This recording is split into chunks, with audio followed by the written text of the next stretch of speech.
consacrée aujourd'hui à Air Liquide avec comme sujet du jour business model et régularité de la performance. Air Liquide pour l'actionnaire. Air Liquide, c'est ce leader mondial de la production de gaz industriels et médicaux présent dans 75 pays. Air Liquide, chez les investisseurs, c'est aussi la valeur sûre par excellence. L'action a progressé de plus de 11% sur les 20 dernières années. On va essayer de comprendre pourquoi l'action du groupe affiche une performance régulière depuis autant d'années. Et justement, pour en parler sur ce plateau, j'ai le plaisir de recevoir Patrick Renard, directeur du service actionnaire chez Air Liquide. Bonjour. Bonjour Sarah. Pourquoi avoir choisi aujourd'hui ce thème du business model et de la performance de l'action Air Liquide ? Oui, alors on a pensé que ce thème du business model pouvait intéresser justement le public de Bourse au Live, puisque c'est une des méthodes qui permet de guider un investisseur en bourse. Et je dirais que l'action Air Liquide et le business model Air Liquide sont particulièrement représentatifs de l'intérêt de cette méthode. Alors en fait, il y a plusieurs méthodes pour guider un investisseur en bourse. Je dirais que la première chose qu'on apprend, c'est qu'il faut diversifier son portefeuille. C'est-à-dire ne pas mettre tous ses œufs dans le même panier. Après, il y a une distinction qui est souvent faite entre les valeurs cycliques et les valeurs qui ne sont pas cycliques, c'est-à-dire les valeurs défensives. Alors, les valeurs cycliques, ce sont celles qui sont soumises, je dirais, au soubresaut de l'économie. Donc, ça va être par exemple le domaine automobile, le transport aérien. Et puis, les valeurs défensives, ce sont plus des valeurs soit de produits de base comme l'eau, l'électricité ou l'agroalimentaire. Voilà. Qui vont résister aux aléas. Qui vont résister aux aléas. Donc, lorsque le marché va bien, lorsque l'économie va bien, on ira plutôt sur les valeurs cycliques et évidemment, en cas de retournement de marché, on se positionnera plutôt sur des valeurs défensives. Alors, il y a des méthodes qui sont beaucoup plus sophistiquées qui existent et il y en a principalement deux. La première, c'est ce qu'on appelle l'analyse technique ou l'analyse graphique ou l'analyse chartiste, en fait, qui consiste à l'étude des graphiques d'évolution des cours de bourse pour justement prévoir l'avenir. Donc on s'affranchit totalement du contexte macroéconomique, on s'affranchit totalement du comportement des entreprises. En fait, c'est beaucoup plus basé théoriquement sur la psychologie des foules. Et donc, il y a quelques principes. On considère que le marché prend tout en compte, que les cours suivent des tendances et que l'histoire se répète. Donc avec ça, on peut prévoir, alors avec des horizons de temps qui peuvent aller de la seconde ou à plusieurs jours, semaines ou mois, on peut prévoir l'évolution d'un cours. Alors, il faut quand même un bagage mathématique assez solide, parce qu'on parle de moyenne mobile, on parle de stochastique et tout, donc c'est pas forcément accessible à tout le monde, aux néophytes. Et puis, à l'opposé, vous avez l'étude du business model. Et je dis à l'opposé, mais les deux démarches peuvent être complémentaires, elles ne s'excluent pas.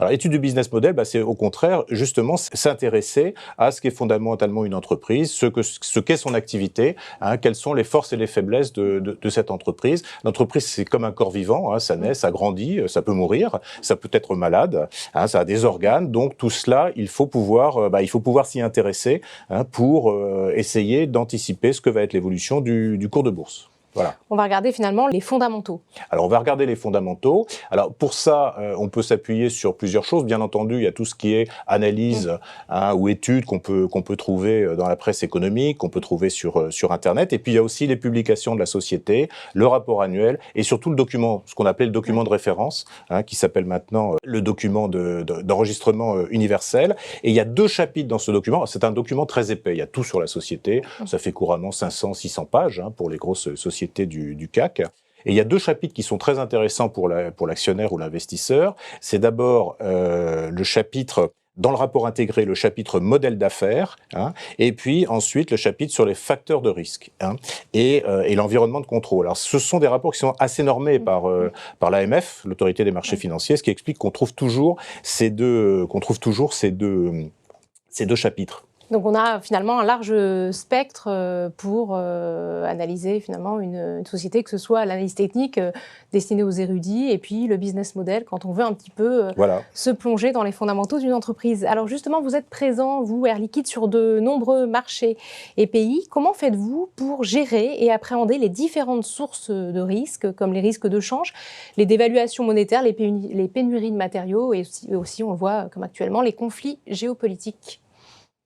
Alors, le risque de change, et vous avez raison de le mentionner, puisqu'on travaille dans 75 pays, c'est un exemple typique de ce qu'on peut trouver justement dans le document d'enregistrement universel. Si on regarde le rapport intégré, le modèle d'affaires, donc là on s'intéresse la façon dont la société va créer de la valeur, on va regarder, il y a un chapitre qui va décrire l'exposition au risque de change et qui va expliquer en fait que l'Air Liquide produit et vend dans le même pays. C'est-à-dire qu'une usine est compétitive globalement dans un rayon de 250 km. Après, il faut qu'une autre usine prenne le relais.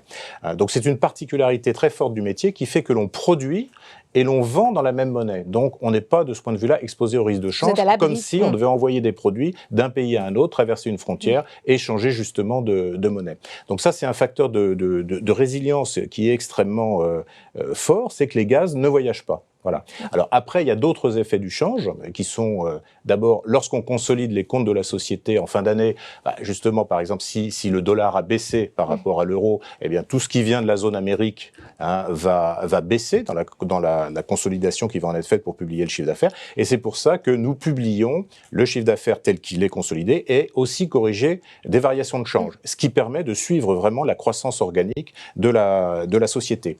Et puis alors évidemment, on fait aussi des investissements dans les différents pays du monde et on s'attache en fait à s'endetter lorsqu'on fait cet investissement, lorsqu'on s'endette, à s'endetter dans la même monnaie que la monnaie qui sera générée par les produits qui sortiront de cette unité. Voilà, donc les flux financiers et les flux générés par l'investissement et la monnaie de l'investissement sont les mêmes, ce qui permet d'éliminer ce risque de change. Voilà. Donc en ce qui concerne le risque de change, on est très favorisé par rapport à d'autres sociétés qui, comme je vous le disais, passent des frontières parce que les gaz voyagent mal.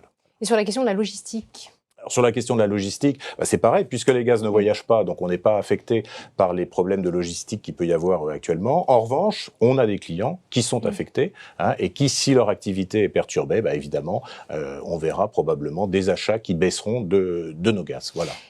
Justement, le business model si particulier d'Air Liquide dont on va parler aujourd'hui, en quoi finalement a-t-il un impact sur la régularité de sa performance en bourse ? Alors, effectivement, quand on regarde l'évolution du chiffre d'affaires, du résultat net, du dividende, on a des courbes qui montent avec une régularité qui est absolument exceptionnelle. Et je ne crois pas qu'il y ait beaucoup d'autres sociétés qui puissent se targuer d'avoir eu telles évolutions depuis plusieurs décennies. Et ça tient justement, là encore, au business model, d'où l'intérêt de bien l'étudier. Déjà, vous avez une partie importante de l'activité qu'on appelle la grande industrie, en fait, où on livre des clients dans le domaine de la pétrochimie, de la chimie et de la sidérurgie. Ce sont des très grosses quantités et on va les livrer par canalisation, par pipeline. On a plusieurs milliers de kilomètres de canalisation souterraine dans le monde. Et comme ce sont des très gros investissements, en fait, ces investissements sont couverts par des contrats de 15 ans avec les clients. Donc on a un portefeuille de contrats qui ont au moins 15 ans. Une stabilité, une visibilité. Donc une stabilité, puisque lorsque vous avez un portefeuille de contrats de durée moyenne 15 ans, ça veut dire que le 1er janvier, vous connaissez ce que sera le chiffre d'affaires à peu près de 92% de votre chiffre d'affaires sur cette activité qui représente 30% du chiffre d'affaires global. Et d'autre part, dans ces contrats, nous avons des clauses d'indexation au prix de l'énergie. Alors c'est très important en ce moment où les prix de l'énergie peuvent monter. Nos prix montent et descendent en fonction de l'évolution des prix de l'énergie. Donc ça, en étudiant le business model, on peut voir que cette activité n'est pas non plus affectée par les prix de l'énergie, contrairement à ce qui peut se passer dans d'autres sociétés. Donc ça, c'est la première activité. Donc sécurisation du business avec des contrats long terme, finalement. Pour les très gros clients. Et puis on a une autre partie de l'activité, plus importante, c'est 40% du chiffre d'affaires. Donc vous voyez, on en est déjà à 70%. C'est ce qu'on appelle le métier marchand. Et là, c'est totalement différent. C'est-à-dire que c'est beaucoup de clients, mais des quantités beaucoup plus petites. Ce sont les bouteilles ou les camions citernes que vous voyez passer sur les routes. Et donc là, on a plus de 2 millions de clients dans le monde. Ce qui veut dire que là aussi, il y a une stabilité parce que tout ça, ça amortit les chocs économiques qu'il peut y avoir. Et c'est aussi tout un know-how et une expertise d'applications différentes pour chacun de ces clients. Alors là, on parle plutôt du centre de recherche, du plombier, de l'industrie alimentaire, de l'industrie pharmaceutique, vous voyez, donc des clients tout à fait différents. C'est 40% du chiffre d'affaires. Donc ça, cette activité-là, c'est 40% du chiffre d'affaires. Et vous avez également d'autres marchés, en l'occurrence une implication sur les marchés d'avenir. Alors d'abord, on est aussi dans la santé, j'ai oublié de le mentionner, on est dans la santé et là on livre plus de 1,8 million de patients à domicile dans le monde, donc là encore beaucoup de clients, donc facteur de stabilité, ça représente 16% du chiffre d'affaires, donc finalement 30 plus 40 plus 16, vous voyez, on est déjà à 86% du chiffre d'affaires global qui est sécurisé par la grande diversité. Et c'est là quelque chose qui est intéressant aussi avec l'action Air Liquide et qu'on oublie souvent, c'est qu'en fait, je reviens à ce qu'on disait au départ, hein, c'est-à-dire que quand on investit en bourse, il faut diversifier son portefeuille. Quand vous achetez une action Air Liquide, vous achetez une action qui est déjà diversifiée, puisqu'en fait, nos clients sont tous les secteurs industriels dans toutes les géographies possibles. Hein. Donc, on a déjà une diversification de fonds juste avec l'action Air Liquide. Juste avec l'action. Bon. Alors, je dirais ça, c'est l'état existant. Il faut aussi se préoccuper, dans le business model, de ce qui va être l'avenir. Hein. Et alors, dans l'avenir, on a la chance d'avoir une très forte présence, une très forte implication dans les marchés d'avenir à très fort potentiel, qui sont tout ce qui est haute technologie, donc avec notamment notre département électronique, hein, qui est la petite dernière des business lines avec 9% du chiffre d'affaires. Et qui est amené à croître. Qui est amené à croître, bien entendu, hein, compte tenu de l'augmentation régulière de la consommation des composants électroniques, des panneaux solaires, des panneaux photovoltaïques. Et puis, on est aussi beaucoup dans la transition énergétique. Hein, et donc, ça, c'est absolument essentiel. Et en fait, ça va être le vecteur de croissance principal dans l'avenir, et notamment avec l'hydrogène. Hein, l'hydrogène dont on parle beaucoup maintenant, qui est utilisé en mobilité, c'est-à-dire dans la voiture à hydrogène, mais aussi le camion à hydrogène, le camion à hydrogène, les trains à hydrogène, hein, et puis, à terme, l'avion à hydrogène. On a annoncé ce matin, par un communiqué de presse, un accord avec Aéroports de Paris, justement, hein, sur ce sujet. Très gros plan, d'ailleurs, européen aussi sur la question de l'hydrogène. Absolument. Et alors, ce qui est intéressant avec l'hydrogène, il y a une étude qui a été faite qui montre que si on se place à l'horizon 2050, où vous avez l'objectif de réduction limitée à 2 degrés de la température de la planète, 20% de l'effort pourrait être fait par le biais de l'hydrogène. Alors, c'est pas simplement la mobilité, c'est aussi l'hydrogène stockage d'énergie, c'est aussi l'hydrogène qui peut permettre de remplacer, par exemple, une partie du charbon, du coke dans les sidérurgies, qui peut aussi... Donc, dans l'industrie, voilà, dans le donc transport... utiliser à ce moment-là comme source de chaleur, comme source d'énergie. Et finalement, ces 20%, pour achever ces 20%, en fait, c'est un objectif de 2500 milliards d'euros. C'est absolument colossal, 2500 milliards d'euros. Le chiffre d'affaires de l'Air Liquide cette année, c'est 23 milliards d'euros. Donc, si on prenait 10%, on multiplierait par 10 le chiffre d'affaires du groupe. Donc, vous voyez, le potentiel est absolument énorme. Et puis, ce qui est important aussi, c'est de continuer à innover. On a toujours été une société très innovante. Donc, effectivement, on travaille sur l'hydrogène depuis 50 ans, même si ça devient maintenant le sujet très, très en vogue et d'actualité. Et on dépose en moyenne un brevet par jour. On a 4500 collaborateurs qui travaillent sur l'innovation. On a 6 campus dédiés à la recherche dans le monde. Et donc, ça, c'est l'avenir de la société, bien entendu. Donc effectivement, vous avez quatre points forts avec une diversité géographique, une diversité en termes d'activité, une forte implication sur les marchés d'avenir et votre forte capacité d'innovation. Donc on comprend mieux effectivement le business model du groupe et de facto sa solidité. Si on souhaite justement étudier la performance de l'action Air Liquide, avez-vous peut-être des chiffres clés à nous partager ? Oui, alors, on va parler d'actionnariat. Je voudrais dire que c'est aussi quand même un facteur clé de notre indépendance financière. Ça, c'est important dans le business model. On est peu endetté. Et donc, vous savez, il y a 3 façons de financer une entreprise. Vous avez le cash flow, l'autofinancement. Ça, c'est limité quand vous êtes en période de croissance. Vous avez l'endettement, mais là, vous dépendez de votre banquier. Et puis, vous avez l'ouverture du capital à nos actionnaires. Ça a toujours été le business model du groupe. On y reviendra peut-être. Il y a un autre facteur aussi qu'apprécient beaucoup les investisseurs, c'est la stabilité du management. On a eu 5 présidents en 120 ans d'existence, depuis 1902, des gens qui ont fait toute leur carrière dans la société, qui en connaissent bien les métiers, les hommes, etc. Donc ça, c'est aussi un facteur de stabilité de la politique, puisqu'on est un métier de long terme avec des gros investissements très capitalistiques. Alors maintenant, quand on veut étudier la performance de l'action, il ne faut pas se limiter aux dividendes. Et ça, c'est, je dirais... C'est la tentation. C'est la tentation, et c'est surtout aussi le ratio qui est publié par les journaux économiques, le rendement, c'est-à-dire simplement le dividende divisé par le cours de bourse. Alors, c'est un ratio qui ne prend pas en compte tout ce qui se passe et qui surtout peut être à contre-courant. Si la société va bien, le cours va augmenter, donc ça va diminuer le rendement puisque le cours est au dénominateur. Donc, vous voyez, il y a quelque chose avec ce rendement qui est quand même une vision extrêmement réduite. Il faut regarder non seulement, évidemment, le dividende, mais il faut regarder l'évolution du cours parce que c'est l'évolution du portefeuille. Il faut regarder aussi les effets pour des sociétés comme Air Liquide de la prime de fidélité. Il y a peu de sociétés qui le pratiquent, mais ça consiste, après 2 années de détention de titres, de verser 10% de dividendes en plus.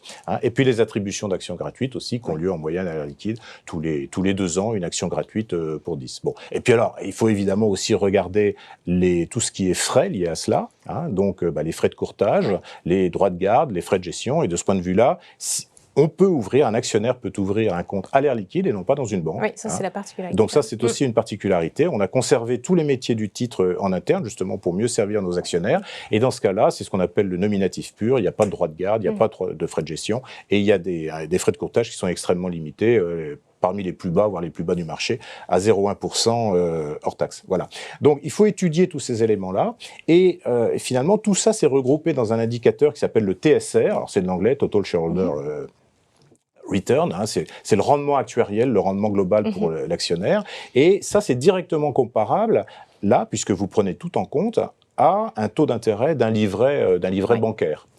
Et donc, si vous regardez ce qui s'est passé dans les années passées, eh bien, on a près de 15% de croissance de ce TSR sur les 5 dernières années. Ça veut dire qu'en 5 ans, le portefeuille, la valeur du portefeuille a doublé.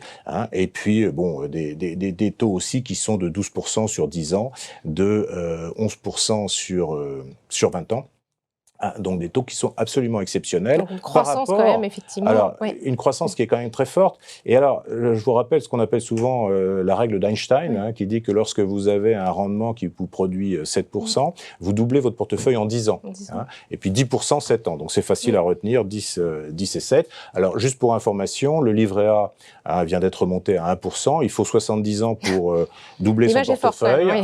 Avec l'inflation qui est là derrière, de toute façon, le pouvoir d'achat diminue. Et quand il était à 0,5%, c'est-à-dire il y a encore 2-3 mois. Là, c'est 139 ans. Donc, vous voyez, il n'y a pas photo. Alors, donc, ce qui caractérise vraiment le titre Air Liquide, c'est cette stabilité et aussi la croissance du dividende. C'est 8,3% par an, l'augmentation du dividende. Peu de produits offrent ce type de rendement. Peu de pensions de retraite offrent une croissance aussi régulière et aussi forte. Ça a plutôt tendance à pas négligeable diminuer. Comme complément de revenu. Absolument.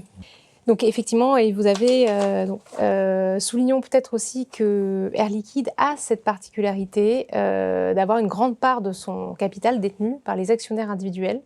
33%, c'est un record pour le CAC 40.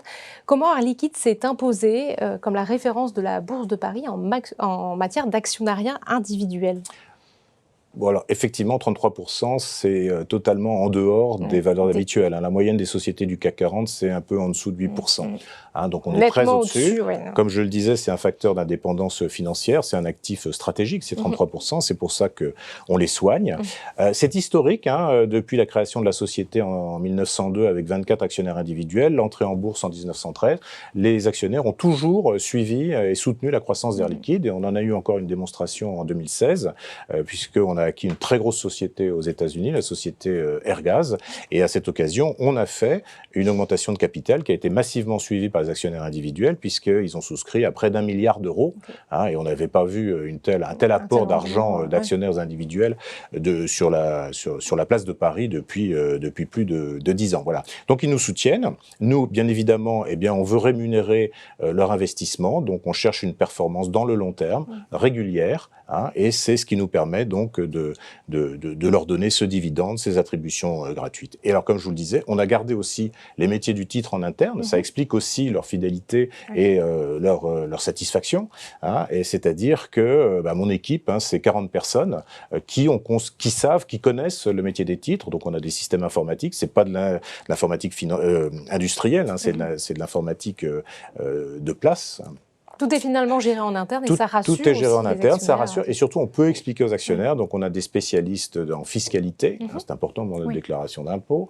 On a des spécialistes en donation, en transmission. Et tout ça permet d'avoir cette relation de proximité avec les actionnaires. Une équipe qui est joignable et que les actionnaires peuvent. Voilà. Alors, 40 personnes qui sont joignables. Il y a un numéro vert, il y a un site. On fait beaucoup de pédagogie aussi sur le site. Là encore, moyenne des sociétés du CAC 40, le service actionnaire, c'est moins de 2 personnes. Vous voyez pourquoi ? Parce qu'ils ont sous-traité aux banques toute cette activité. Et vous avez gardé aussi le lien sur cette période plus compliquée de 2020-2021 avec vos actionnaires, avec des rendez-vous virtuels. Enfin, il y a eu cette proximité et cette confiance qui a contribué à les rassurer, j'imagine, et à mieux les accompagner. Oui, puisque leur nombre a augmenté. On est à plus d'un demi-million d'actionnaires individuels aussi, c'est quand même beaucoup. Le jour où on a été confiné, on est passé instantanément en télétravail, toute l'équipe, à distance. On avait tout préparé. On avait tout ce qu'il fallait comme ligne sécurisée, informatique délocalisée, etc. pour ce faire. On a eu 50 000 nouveaux actionnaires en 2020. Hein. Ça signe aussi quand même le retour des actionnaires vers la bourse, qui a commencé avec l'introduction en bourse du capital des jeux. Et puis ensuite, justement, cette période de confinement. 2019, et encore 30 000 en 2021. Et effectivement, ces nouveaux actionnaires qui sont de plus exigeants, puisqu'il y a une thématique que nous n'avons peut-être pas encore abordée et qui s'inscrit pourtant pleinement, vous l'avez rappelé, dans l'engagement d'Air Liquide, c'est celle des enjeux sociétaux de demain et en l'occurrence celle des défis, enfin de l'urgence climatique. Je ne vous apprends rien, les actionnaires individuels, surtout les plus jeunes, sont de plus en plus sensibles à la notion de portefeuille responsable. Comment justement Air Liquide s'est saisi de ce sujet? Oui, alors les actionnaires individuels, 33%, mais vous avez aussi les 67% d'investisseurs institutionnels qui, eux, sont encore plus sensibles justement à ces notions de développement durable. Hein. On le voit dans les ratings, les choses comme ça. C'est quelque chose qui est vraiment pris en compte. Alors on a annoncé le 22 mars notre plan stratégique Advance, en fait, qui allie en fait performance financière et performance extra-financière, dont ce que vous parlez. Alors d'abord, performance financière, on s'est engagé sur un certain nombre de ratios de croissance du chiffre d'affaires, du résultat pour une performance financière solide. On va jouer un rôle clé dans la décarbonation de l'industrie, hein, je l'ai dit, justement grâce à l'hydrogène, grâce à nos procédés qui permettent justement d'extraire le CO2 des fluents industriels, le capter, le stocker, etc. Et on va s'axer dans 5 domaines clés. Bon, la mobilité hydrogène, ça on l'a dit, l'électronique, on en a parlé aussi, la santé, bien entendu, qui est un domaine fort, et puis tout ce qui est industriel marchand, continuer à développer pour ces 2 millions de clients nos procédés, et enfin évidemment haute technologie, big data, etc. Bien entendu, on va s'inscrire dans des objectifs sociétaux, dont ceux que vous parlez, en cultivant l'engagement des collaborateurs, renforcer la culture du client, la relation privilégiée que nous entretenons avec nos actionnaires, et bref, et puis évidemment, vis-à-vis de nos salariés, un seul exemple, par exemple, on s'est engagé en 2025 à avoir une couverture sociale de base pour nos 66 400 employés dans le monde. Dans le monde. Alors ça paraît naturel en France, il y a d'autres pays où ce n'est pas le cas. Donc ça, c'est un engagement à 2025. Voilà. Donc finalement, on veut agir en entreprise fondamentalement citoyenne, et je crois que c'est ça pour finir sur le business model, si vous voulez. Le business model, il doit tout intégrer. L'étude du business model doit tout intégrer. Évidemment, tout ce qui est économique, mais aussi ce qui est extra-financier, parce que ça aura de plus en plus d'importance. Performance financière, extra-financière, qui est effectivement tout aussi regardée, si ce n'est plus que la performance financière. Si vous deviez dire un dernier mot, peut-être, à notre public virtuel sur Air Liquide. Je dirais que s'intéresser au business model d'une activité, alors à l'opposé de l'analyse chartiste, mais je l'ai déjà dit, c'est complémentaire, c'est s'intéresser à la société. Voilà, c'est s'intéresser à la société. Une société, ce sont des hommes, des femmes, des emplois, des projets, de la technologie et des aventures. Et donc, quelqu'un qui se plonge dans le business model d'une société, on le voit très bien avec nos actionnaires. Je prends l'exemple, par exemple, des jeunes qui reçoivent des actions par donation. Au début, ils savent pas ce que c'est qu'une action. Donc, on les aide à comprendre. On a même des bandes dessinées pour les jeunes, par tranche d'âge. Vous faites de l'éducation financière. Donc, on fait de l'éducation financière. On sait qu'en France, on a un petit retard sur le sujet de l'éducation financière. Donc, on travaille et on considère d'ailleurs que c'est le rôle de l'entreprise de contribuer à cette éducation financière. C'est ce qu'on fait aussi aujourd'hui. D'ailleurs. Voilà, exactement. J'espère. Bon, et donc, si vous voulez, notre objectif, c'est de bâtir avec toutes ces parties prenantes, bâtir ensemble le monde de demain, qui est un monde décarboné. Et voilà. Très bien, ce sera le slogan de la fin. Merci beaucoup, Monsieur Renard. Merci beaucoup. Merci à vous d'avoir suivi cette conférence.